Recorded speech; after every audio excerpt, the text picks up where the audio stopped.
প্রিয় এসএসসি পরীক্ষার্থীবৃন্দ, কিছুদিনের পরেই কিন্তু তোমাদের টেস্ট পরীক্ষা শুরু হতে যাচ্ছে।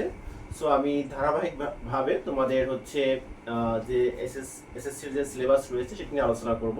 তো আজকে আমি ঢাকা বোর্ডের 2023 সালের যে 5টি ট্যাগ কোয়েশ্চেন রয়েছে সেটি নিয়ে আলোচনা করব।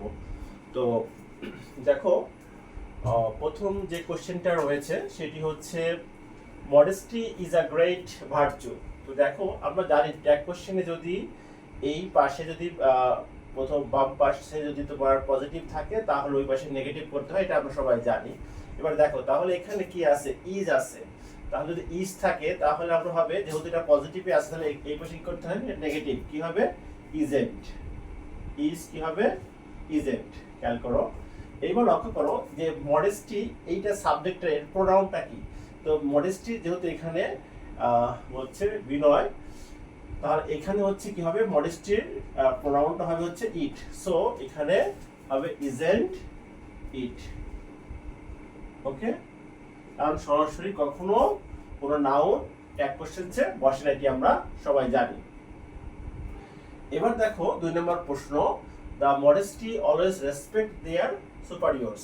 তো এখানে আমরা সবসময় একটা সাবজেক্টটাকে আইডেন্টিফাই করবো। দেখো, দ্য মডেস্টি এখানে হচ্ছে সাবজেক্ট। সো অলওয়েজ এখানে আমরা ধরবো না, এটা ভার্ব না, ভার্বটা হচ্ছে রেসপেক্ট। সো এই রেসপেক্টটা যেহেতু এখানে ভার্ব, সো আমাদের এখানে মনে রাখতে হবে যে আমরা যেহেতু সাবজেক্ট পেয়েছি এন্ড ভার্ব পেয়েছি, তাহলে আবার বাকি অংশে কিন্তু আমার ট্যাগ কোশ্চেনসে কোনো তেমন কোনো প্রয়োজন হয় না। সো আমরা দেখি ভার্ব, তাহলে ভার্বকে আগে ভার্বকে আমরা কোশ্চেনস করি, কি আছে, রেসপেক্ট। তো রেসপেক্ট ক্ষেত্রে প্লুরাল, তার মানে এখানে কি আছে, ভি1। ভি1 মানে do not oblique does not. যেহেতু এখানে এস নাই তাহলে এখানে কি হবে, ডু নট। তাহলে এখানে হবে হচ্ছে ডোন্ট। ডোন্ট।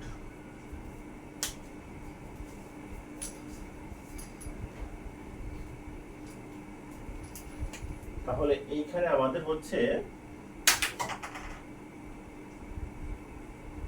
ডোন্ট। এবার দেখো সাবজেক্টটা কি হতে পারে, দেখো মডেস্টি। তো এইখানে মডেস্টি বলতে এখানে বলছে বিনয়ীরা অলওয়েজ রেসপেক্ট দেয়ার সুপারিয়র, বলছে বিনয়ীরা সবসময় তাদের সুপারিয়রদেরকে করে রেসপেক্ট করে।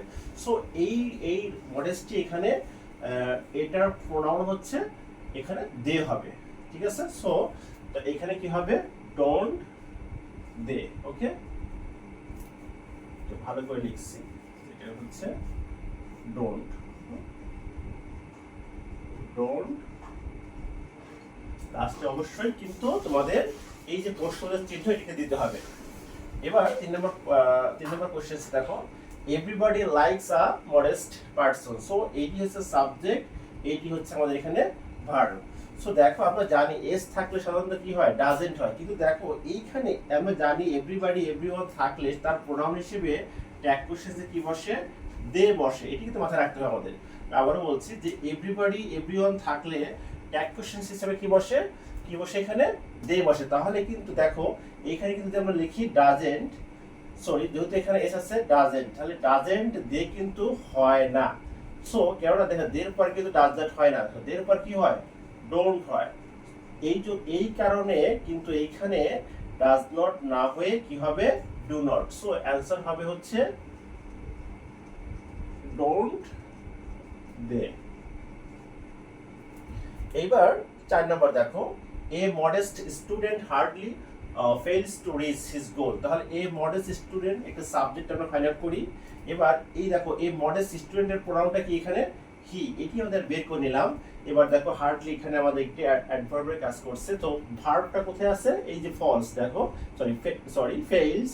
তো এই ফেইলস হচ্ছে আমাদের এখানে ভার্ব। সো দেখো এখানে কি আছে, এস রয়েছে। তাহলে এস থাকলে আবার কি হবে, এখানে ডাজ। তাহলে এখানে হবে ডাজেন্ট, যেহেতু পজিটিভ আছে, সরি। এইখানে দেখো আবার এই যে নেগেটিভ যদি হার্ডলি থাকে, হার্ডলি কিন্তু একটা নেগেটিভ ওয়ার্ড। হার্ডলি যদি থাকে, হার্ডলি সেলডম এগুলো যদি থাকে তাহলে সেটি কিন্তু আমাদের ট্যাগ কোশ্চেন শুধু পজিটিভ অ্যান্সার হবে, অর্থাৎ এটি নেগেটিভ অর্থ বহন করছে। সো এখানে হবে হচ্ছে শুধু কি হবে, ডাজ। ডাজ। এবার দেখো আমাদের প্রোনাউনটা কি, এ মডেস্ট স্টুডেন্ট। সো এখানে এর প্রোনাউনটা হবে হচ্ছে হি। সো অ্যান্সার হবে ডাজ হি। Does he. এবার দেখো 5 number, let's try to be a modest in your life.